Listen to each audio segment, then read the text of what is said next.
This is my almond butter breakfast shake. This has 10 net carbs, 12 grams of protein, and 64 grams of fat. This will pull you through till dinner.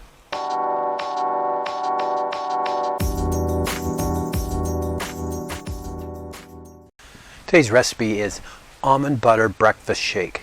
Now, if you're on the ketogenic diet, you're not burning carbs for fuel, you're burning fat. And this is just perfect.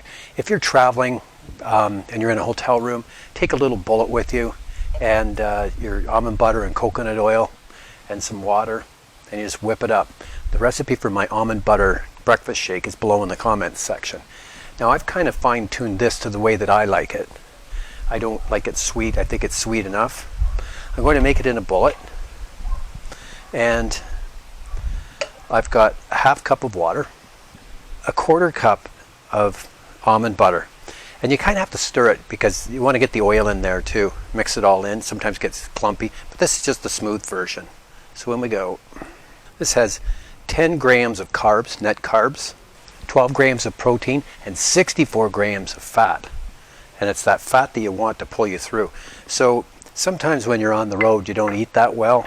I have 2 tablespoons of coconut oil. It's just organic coconut oil. Put the lid on. You could put a couple of ice cubes in there if you wanted.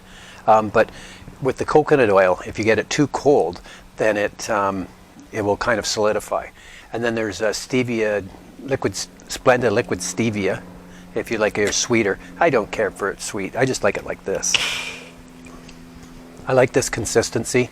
It's kind of on the thick side, but this is what's going to pull you through right till supper time too.